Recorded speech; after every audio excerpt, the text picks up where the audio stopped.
Yes, you're right, Kirti. They also have the word.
Hello, hello everyone.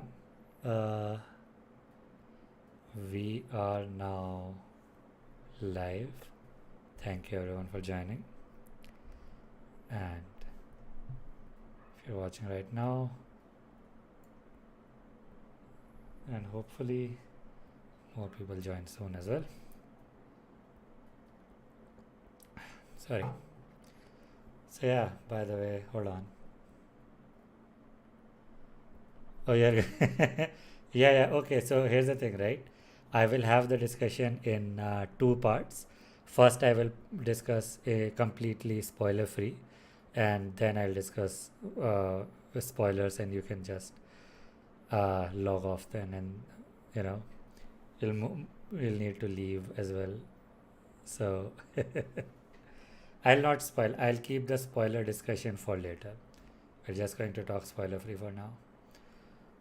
Uh, by the way, thanks for joining. So this is also I figured out the streaming setup.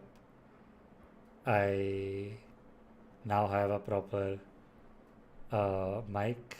Sorry, I always had a proper mic, but I now have a proper stand for my camera, and I've set it at like an angle where the lighting is good. I feel like, yeah, I think I look a little better now. The gamer lights are a bit off. Should we try the gamer lights? Hold on. Should we see if the gamer lights work? I don't think anybody is watching right now. Let me just try if the gamer lights work.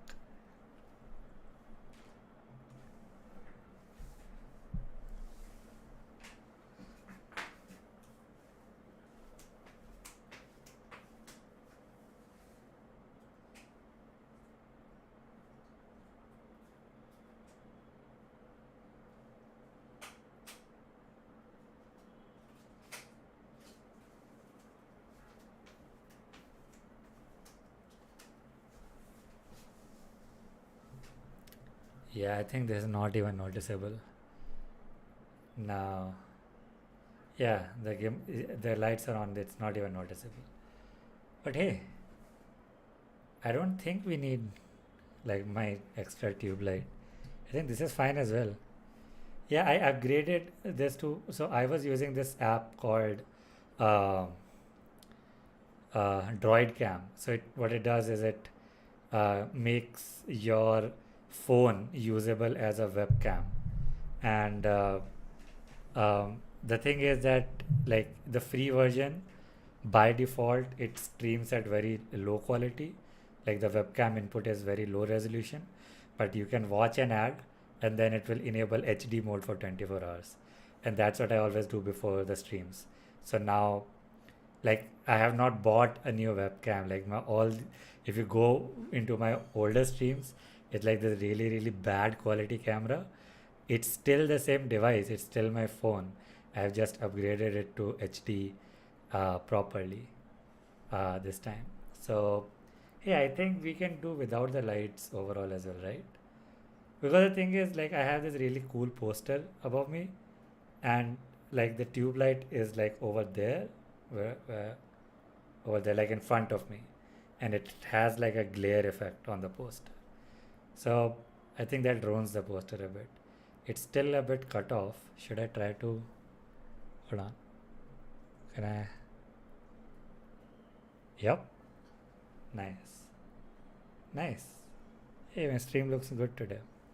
I doubt people are going to tune in. I have not promoted this stream as much. And I hope this glare on my face from the sunlight is not too much.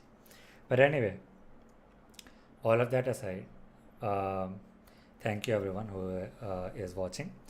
I watched the Batman yesterday, and so I thought I should talk about it a little bit. It's the opening weekend. It's everybody is excited about it. I do feel like the reason, because I always feel like I need to bring something to the table when I'm trying to talk about something. I feel like it should have a point. I feel like I need to talk to people about what to expect from the movie, because that's the thing, right? So being the Batman, being uh, like a very popular comic book character movie, people have certain expectations from it, and I feel like people who have like the typical expectations from a Batman movie, they might not enjoy this one. Like they'll still, because okay, so let me summarize this, right? So let me just say what my initial thoughts are about the movie. It's a really, really, really good movie. That's the thing. It's a really good movie, but it's not that good of a superhero movie. Okay, and Batman, everybody is like, it is quite a famous superhero, and as a superhero movie, does not deliver. And hello, everyone who's joining. So it does not deliver as a superhero movie, but as a movie overall, as a work of art, right? It's really good, but I just want people to not walk away from it feeling disappointed. Was another, like, the initial impression that I got, the two things that I noticed the most from my viewing experience, the two things that I remembered the most, not about the movie itself, but people's reactions to the movie, everybody around me, their reactions to the movie. And it was like nobody knew how to feel, right? So let me hold on, let me just start. Okay, sorry, I am recording this from my end as well. Okay, so yeah, as I was saying, after watching the movie, you watch a superhero movie, you watch like a 3 hour long superhero movie, and it's not even a boring movie. If it was like something that was boring from the beginning and nobody was able to, keep their interest in it, and then it would have been like, yeah, of course, nobody reacted when the movie got over. But I noticed this especially, that the entire movie was fine, but at the end, it's like nobody knew what to react. Nobody knew how to like react, what to like. Because usually, what do you expect at the end of a superhero movie, and especially like a good superhero movie? It's like people clap, right? People are excited. People are excited for a sequel, or people really, really appreciate the ending scene, the closing scenes. It's like something epic and something which leaves an impression on people, right? So that was not there in this one. This movie was like, 1% clapped, because I think they just liked, they're not paying that much attention to begin with, I feel like. But yeah, it's like a good movie, but not a superhero movie. And as we discuss further, this will make more and more sense. Uh, so yeah, the Batman, right? This is a reboot. Uh, Hold on. So Prajwal says, I was expecting a detective movie exploring the futility of putting on a furry bat suit and beating up street criminals, and how it is ineffective in making Gotham better. So here's the thing, right, Prajwal? You said to not spoil it. I'll not spoil story elements, but I will talk about characters and themes, right? And so here's the thing, right? Um, it is one word that really, really annoys me when talking about movies or movie criticism, or how people, when I hear other people criticize movies, is the word realistic. I hate that word in relation to art criticism, and especially movie criticism as well, right? Everybody like tries to say like, oh, is this movie realistic or not? Is this a realistic portrayal of superheroes, or is this a realistic portrayal of Batman? I don't like that word. Okay, because realistic is more often than not used as a substitute for a word which is like, for multiple words, for a collection of words, in fact, which are more like dark, gritty, gloomy, depressing, grounded. So that's what people want to say when people say realistic. It's like this movie is not too positive, it's not too optimistic, it's not too like, it's like, because every movie has its own leap of logic. That's how fiction takes form. All fiction requires some level of leap of logic, but it's usually that when it is portrayed in such a way that is more relatable and that seems like possible in the real world, it gives the impression that it is something that is possible in the real world, then people like, oh wow, this is such a realistic movie. I don't like using that word, right? So this movie is also something like that. A lot of people are saying about it, it's like a realistic portrayal of Batman. It's not. There's a lot of unrealistic things about it. What it is, it's really gloomy. Okay, it's like a really sad tone to it, and it's very dark, and it's like for 70% of the runtime, as Prajwal says, it is a, you know, superhero movie that's really really subtle. So it's not really a superhero movie. It's like a large chunk of it is a detective procedural murder mystery. So I would say the first one third is entirely Batman being a detective. You know, everybody is like, oh, not everybody, but one of the comic book taglines for Batman is he's the world's greatest detective. So that is something that is illustrated in the first third of the movie, because it's like the movie opens with a murder, and it's all in the trailer, by the way. I'm not spoiling this. The movie opens with a murder, and that murder is ostensibly, you know, committed by the Riddler, and Batman and Commissioner Gordon. He's not commissioner, I think, in this one. He's just like a cop. He's not a commissioner yet. And the Jim Gordon character, they're like trying to solve it. So the first third of it is largely, yes, like a detective, neo noir, procedural murder mystery. But the intensity of the action and the intensity of the superhero element increases as the movie goes on. And yeah, it's not like, so it's not exactly like LA Noir. I would say it's more like LA Noir than The Wire. um, and but the thing is, really, to be fully honest, I have not actually watched either. I only like heard people talk about it, and I watched clips. So I would say I don't know how fit that comparison is, but it does not feel like a different movie. It is still a Batman movie, and that is something that I want to talk about. The tone of the movie, right? So the visual presentation of the movie, the way the movie looks, it reminded me a lot of the Arkham games. So if any of you have played Batman Arkham City, Batman Arkham Asylum, Arkham Knight, all those games, right? This movie reminded me a lot of the Arkham games in its visual presentation. And I don't have the exact label that they use for the art style used in the Arkham games, but that's my point of reference. I played Arkham City a long time ago, and I have watched people play Arkham City and Arkham Knight, and this movie reminded me a lot visually of that. But tonally, right? So the acting, the dialogue, the screenplay, all of that reminded me a lot of the animated series. Like people, the way people talk and the way people behave, it felt a lot. Uh, yeah, exactly, Prajwal. So that's it. It is very similar visually to the Arkham games, especially some of the establishing shots of Gotham City. They will immediately strike you as, oh yeah, I saw this in the Arkham games as well.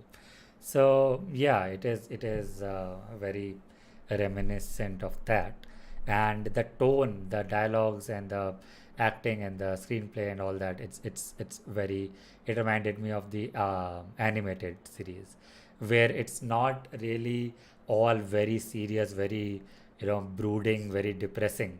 It's not like that. There is a tone of seriousness, but that tone is punctuated with some situational comedy, right? So there is, it's not really jokes, so it's not really funny, the movie. I won't say that it has jokes or that it has funny moments. What it has is, it has wit. It has moments that make you chuckle. They don't make you laugh out loud, but they make you like yeah, it's like that kind of a reaction they get out of you. And it's so it's like um, I would not say it's like a tonal mess. It is tonally, it balances. It has a balance between seriousness and some wittiness, right? Some situational comedy without actually like properly choreographed and staged jokes. Not even that. So it is much even more dry than Nolan humor. That's why I said it reminded me a lot of the animated series. The animated series had a lot of dry humor. So it was not like what you would say. It was not like sarcastic or sort of like um, on the nose humor, right? So it did not. So that's what I'm saying. It will not make you laugh out loud. It will just make you chuckle. It will not be like a um, um, charming thing. It will not be like Guardians of the Galaxy. No, the humor in the Nolan movies is actually closer to like movies like Guardians of the Galaxy because it's much more obvious. It's much more pronounced. It's not that pronounced in this. So yeah, it will not be. So yeah, this again ties into another theme that is there. Another thing that people should not expect is Bruce Wayne is not the archetypical perfect masculine man in this one, so here's the thing, right? So like in almost all the movie adaptations of Batman, Bruce Wayne has the mental fortitude of a god. Okay, nothing gets to him. He is not fazed by anything. Every challenge is an opportunity for Bruce Wayne to plan his way out of, right? And he can just plan out everything, and he has his whole life planned out. He has contingency plans. He has every enemy, every life problem. He has a plan for it. It's not like that in this one. In this one, you meet Batman at like he's not yet reached his prime, is what I would say. Uh, yeah, exactly, Prajwal. In this one, so here's the thing, right? Becoming Batman is in itself is an unrealistic thing. So I would not say that it has a realistic portrayal of how people deal with PTSD. It is not like childhood trauma. It's not. It does not have becoming Batman. Be doing something like becoming Batman is still not a realistic way in which people deal with childhood trauma. So I would not say it's a realistic portrayal of how people deal with PTSD, but it is a realistic portrayal of how trauma affects a person. So the impact that it has, right? So if you just keep that leap of logic where the way Bruce Wayne decided to deal with the murder of his parents was by becoming a vigilante. If you take that leap of logic and keep that aside, the way that he is behaving, the way that he exists, the way that he handles himself, that is something that is very realistic. He is a complete introvert. He is a complete shut in. Right? He does not do public appearances. He does not do parties. He does not uh, do like charming people and making them attracted to himself. He does not do all that. He is pretty depressed, right? And that also ties into why Robert Pattinson was cast into this movie. It's like really funny because uh, the reason Robert Pattinson was cast by Matt Reeves as Batman is because Matt Reeves' idea of Batman was always like somebody who's really, really depressed, who's like really existentially struggling, and who is like Kurt Cobain basically. So Kurt Cobain, for people who don't know, was the lead singer and guitarist of Nirvana, who is like one of the most successful bands ever in like rock music. But he was a drug addict. He was really, really depressed. He was um, addicted to heroin, and he took his own life at the age of 27, right? And like he personally, like as a rock star, he was really successful. As a person, he was like really, really troubled, and he was like, he is not an ideal person. He, in any degree, and that's what Matt Reeves saw in Robert Pattinson. Robert Pattinson's role in a 2017 movie called Good Times. And I have not watched that movie, but but Matt Reeves has come out to say that Robert Pattinson's role in Good Times reminded him of Kurt Cobain, and in his mind, Kurt Cobain very closely resembles how Bruce Wayne would be as a person. And he thought, okay, you know what? Let's cast Robert Pattinson because he can portray that level of depression, basically. Right. And that was the whole point. Bruce Wayne was meant to be and is portrayed as somebody dealing with childhood trauma. So that's something that you need to keep in mind uh, going into the movie. Um, Another very funny thing, like this is, I don't think this is a plot spoiler, okay? Batman is 100% bulletproof in this. Like his suit, it's 100% bulletproof. Nothing gets through it. Okay, there is in total one scene in which they show, like, even if you had like the perfect armor, right? Even if you had an armor which cannot be penetrated by bullets, it the momentum of the bullets will still impact you. And they had one scene in the movie where the momentum of a basically a slug shot at him from a very close range, that impacts him, that impacts his body. But rest of the movie, he is like walking into like machine gun fire, okay, head on. He's not even breaking stride, okay. And like he has Superman levels of bulletproofedness, okay. So that's something I found like a bit goofy, this is another thing that everybody is like, oh, this is such a realistic portrayal of Batman. It's not. This is one of the biggest unrealistic things about his, like, his full body is impenetrable to bullets. Not his body, like that's not something, but his full body suit, basically. Oh yeah, he's not buff. That is also a big thing. Yes, yes. That is something also that the trailers already revealed. So that's not really a reveal. But yeah, but that plays into his appeal towards like hyper masculinity, right? Batman and Bruce Wayne is a symbol of hyper masculinity. He's like a wall. He's like a rock. He's the unstoppable, like he's the immovable object, right? If Joker was the unstoppable force.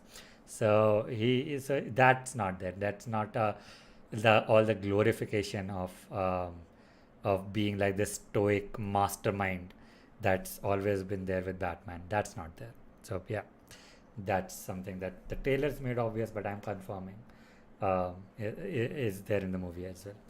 Okay, what else? Yeah, one.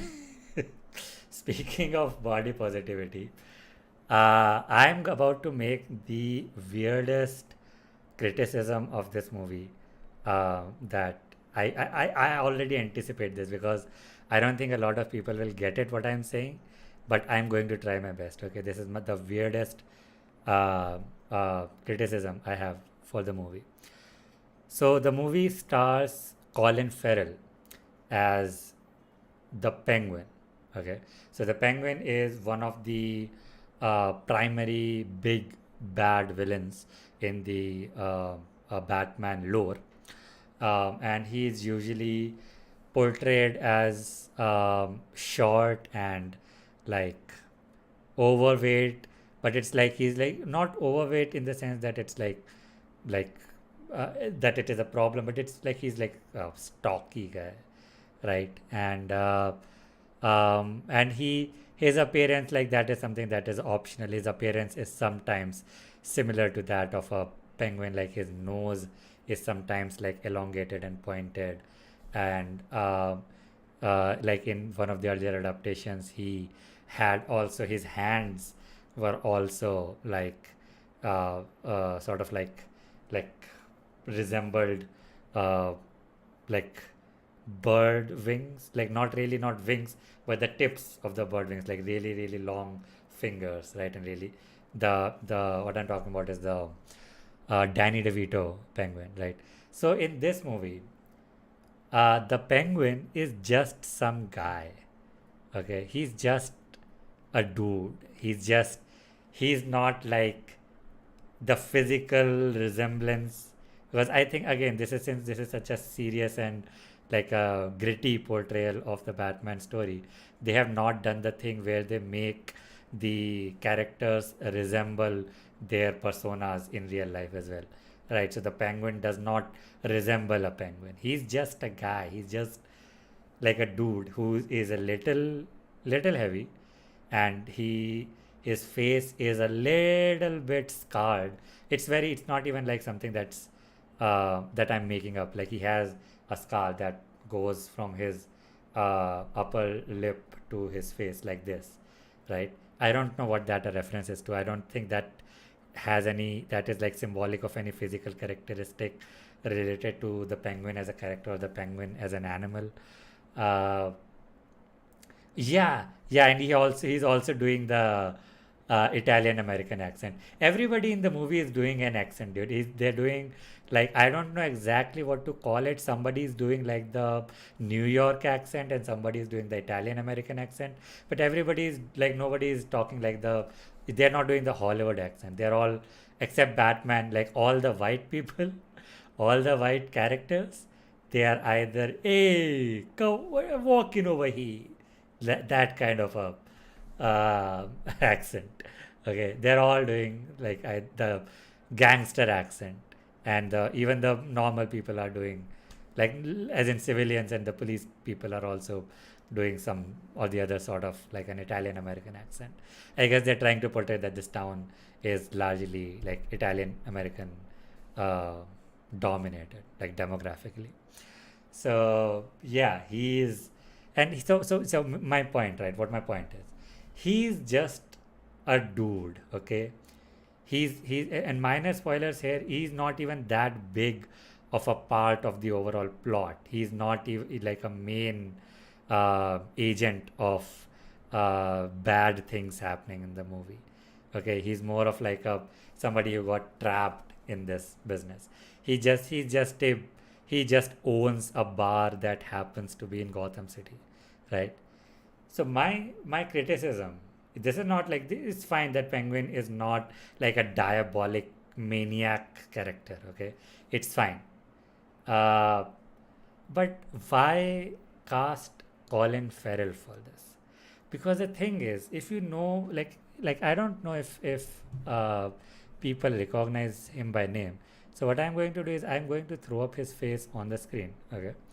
So let's so not just his appearance, but I think by looking at his face, people will remember him from other movies, because he has been in some popular movies as well. So now,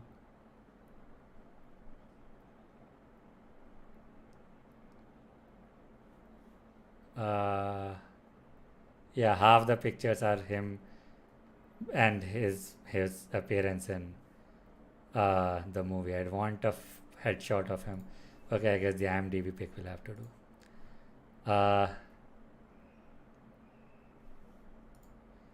Yeah, he was fun. He was playing himself. Hold on.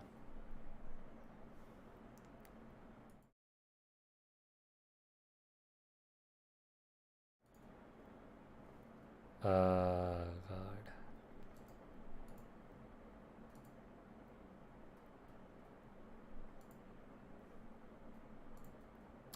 Yeah, so this guy, right? This guy, and now everybody's like, oh wow, he underwent such a big transformation, right? The thing is, why did we need to transform Colin Farrell, right? Like, because here's the thing, when you do this thing where you do this heavy body transformation using prosthetics and makeup and all that practical effects, right? It's usually for one of two reasons, or usually it's for both reasons, right? So it's either like I will not say either. There are two reasons, and either one or both apply when a famous actor undergoes a prosthetic transformation, right? A practical effects, makeup transformation, complete to the degree that they are completely unrecognizable, right? One, it's either that the look of the character is inhuman, okay? So it is something that is not typically found in human beings. Either they look completely alien or very, very less humanoid and more of uh, uh, like otherworldly, right? And that is one reason. And the second reason is that the personality of the character is something that can only be embodied by a certain actor, like a particular actor, their body of work, like the past roles that they have done or their acting style, is very, very appropriate for the kind of character that they want, that um, uh, the director or the writer wants to be portrayed, right? So like a good example of this, in fact, will be Stellan Skarsgård in wait, not yeah, Stellan Skarsgård, right? He was in Dune.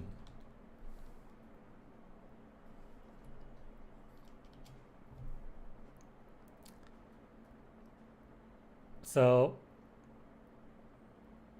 yeah, I don't know who that is, but yeah, my point is that okay,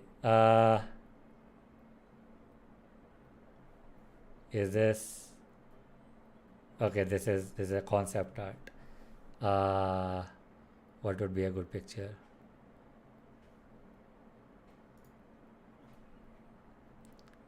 Okay, it's hidden by, hold on.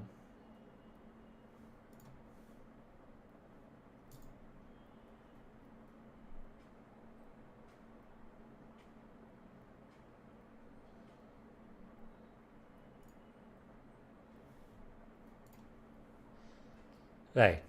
So let me find if there are more. Yeah.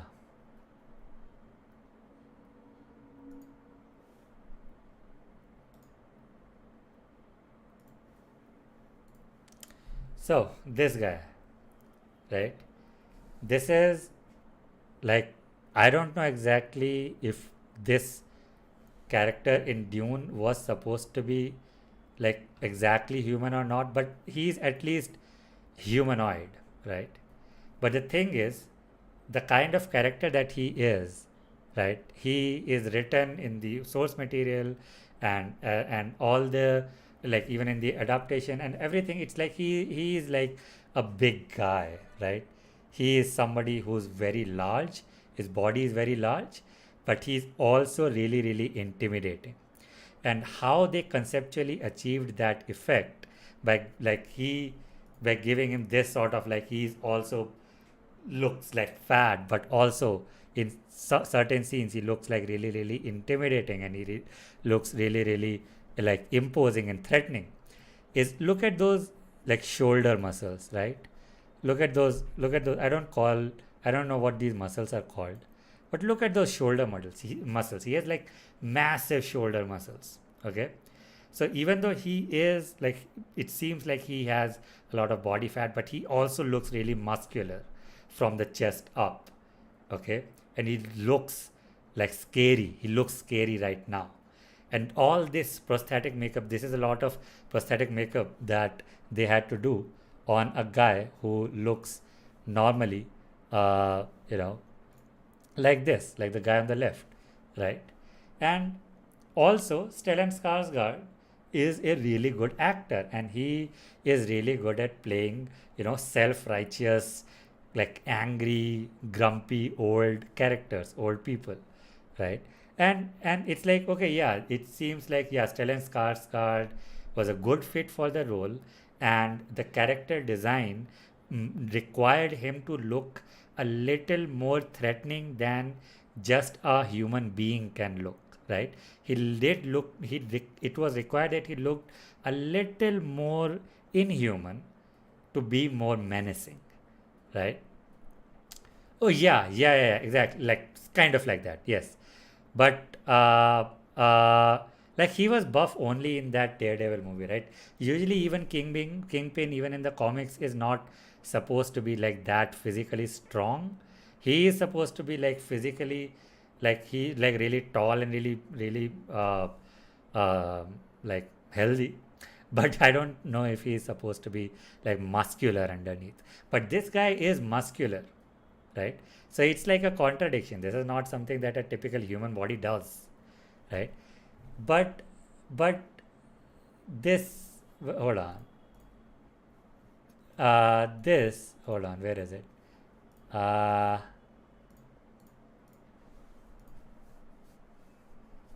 can I just get him in?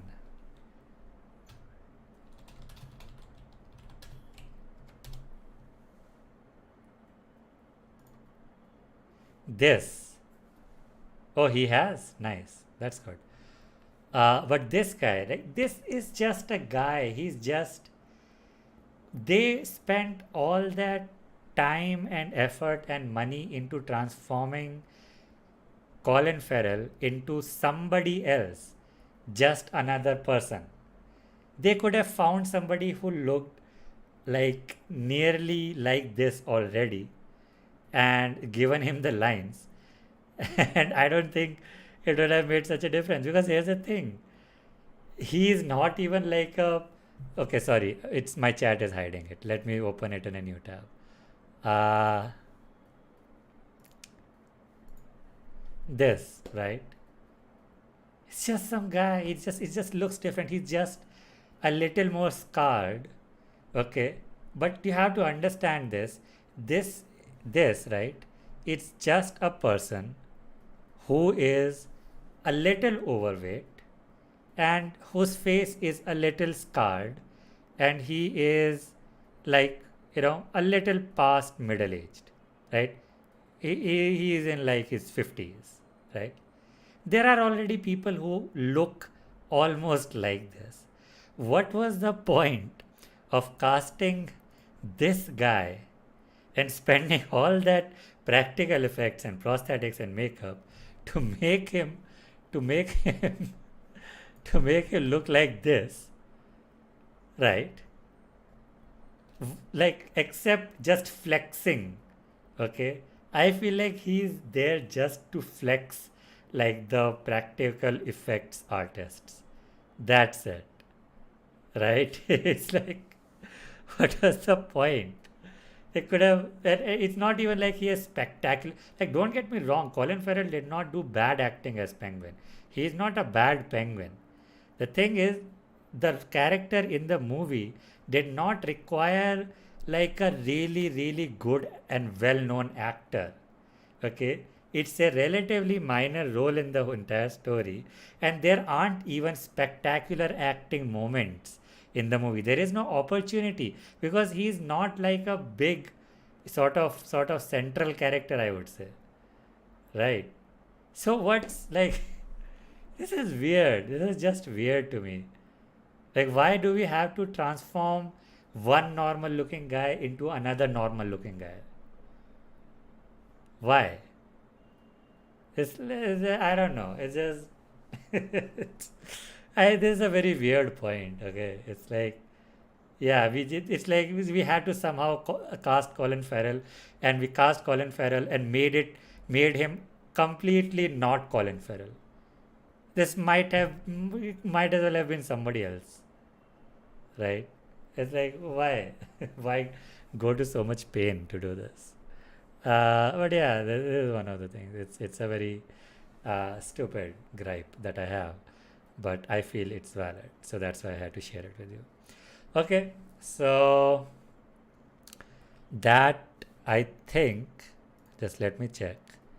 I think that is it for my non-spoiler thoughts about the movie. So, all the best, Prajwal. I hope you enjoy it, and you know, hope you come back and comment on the ward about how you actually found it. But yeah, going forward, I will be discussing spoilers. So that's your warning. And also, I feel like nobody is really watching. And yep, thank you for joining, Prajwal. Bye.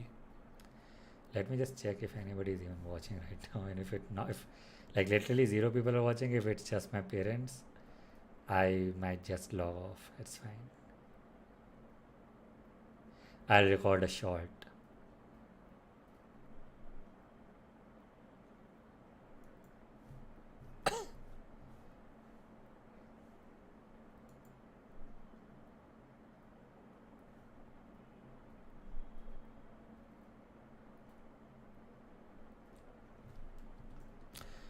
Okay, if you're watching my stream right now, can you just say something in chat?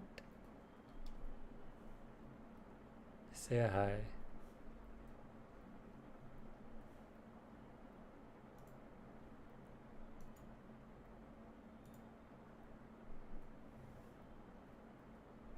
Yeah, I think it's literally just my parents watching.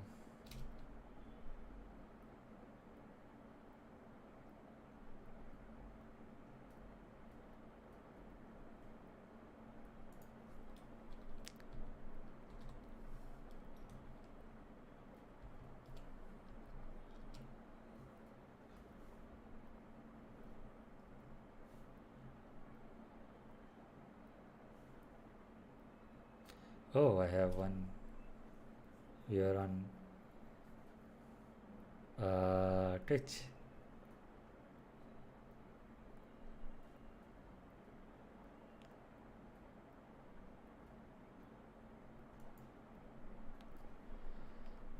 I'll just.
I think the world is not yet ready for a spoiler review.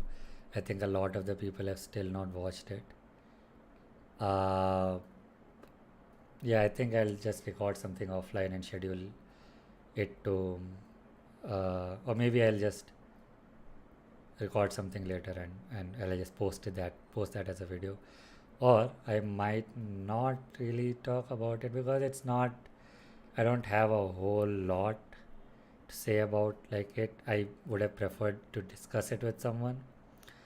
And seeing as if nobody's really watching right now, or like there are people watching. I'm sorry, like if I appear to be a little more down. But yeah, I am a little tired today, and I'm not as well prepared as I was for the last stream. And I think you should quit while you're ahead. Should not wait for it to be completely uh, uh, difficult, completely impossible for you to continue. So even though I could talk about the movie and I could go into spoilers and I could give my thoughts on the movie overall, um, I feel like this is enough for now. And yeah, I would just like to say that this is not going to be a regular thing. I will not be streaming regularly. What I'm going to do, and this is me saying this to myself more than to the viewers, I will be focusing more on scripted content for now. So I will you know focus on writing. I am preparing some video essays, so I'll write the scripts, I'll record them, and I'll be posting them. And after that, I will be returning to streaming. So till then, it's just you're gonna have to wait for my content. You know, I recently crossed 50 hours of watch time on my YouTube channel, so that's positive. But I feel like I need to do more. I don't need to chase the current relevant topics. I should express myself more, and the things that I've always wanted to say, I should uh, prioritize those instead of trying to cover whatever is the latest, hottest, news. So I'll be focusing more on that going forward. So whoever watched, thank you all for watching, and I will see you when I see you. Have a great day.